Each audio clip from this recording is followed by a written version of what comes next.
नमस्कार दोस्तों, GK creation channel में आपका स्वागत है। दोस्तों, अकबर और बीरबल की कहानी का शीर्षक है छाया का खेल।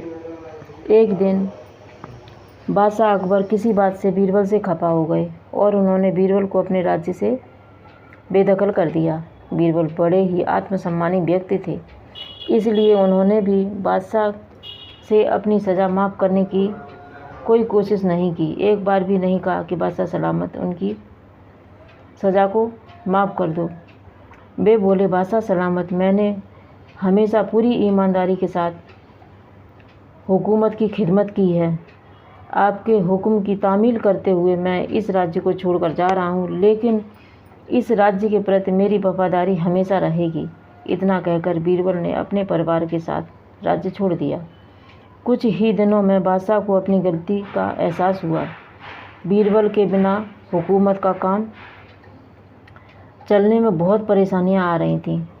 उन्होंने अपने सिपाहियों को आसपास के सभी राज्यों में बीरबल को ढूंढने के लिए भेजा, लेकिन इस खोज का कोई नतीजा नहीं निकला। बीरबल कहीं मिले ही नहीं। अब बादशाह अकबर ने बीरबल का पता लगाने के लिए एक योजना बनाई। उन्होंने घोषणा की कि जो व्यक्ति उनके दरबार में आधी रोशनी आधी छाया के साथ आएगा, वे उसे इनाम में हज़ारों अशर्फियाँ देंगे।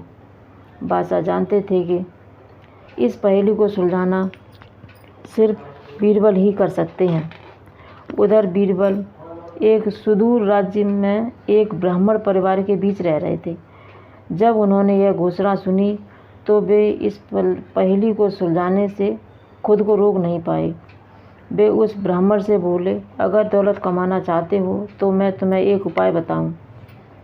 ब्राह्मण बोला, अरे भैया, पैसा कमाना किसको बुरा लगता है। बीरबल ने पूछा, बादशाह अकबर की पहेली सुनी है? तो वह ब्राह्मण बोला, हाँ सुनी तो है। यह भला कोई बात हुई कि आधी रोशनी आधी छाया के साथ भला कौन चल सकता है। बीरबल बोले, ब्राह्मण देवता, बस तुम अपने सिर पर चारपाई रख कर बादशाह के दरबार में पहुंच जाओ। इस तरह तुम आधी रोशनी आधी छाया के साथ में होगे। बीरबल बोले। ब्राह्मण ने वैसा ही किया जैसा बीरबल ने उसे समझाया।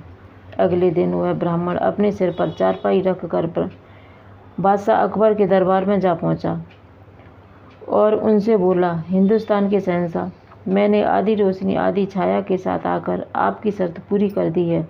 अब मुझे इनाम मिलना चाहिए। उसकी बात सुनकर बादशाह अकबर मुस्कुराते हुए बोले, ब्राह्मण देवता, सच सच बताना, इस पहेली को तुमने खुद सुलझाया है या इस पहेली का हल तुम्हें किसी ने बताया है।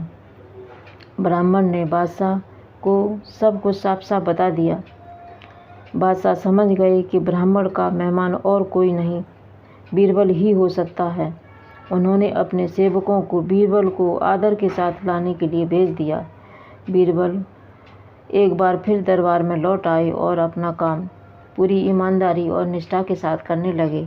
दोस्तों, आपको यह जानकारी अच्छी लगी हो तो लाइक करें, शेयर करें, सब्सक्राइब करें, कमेंट करना न भूलें। नमस्कार।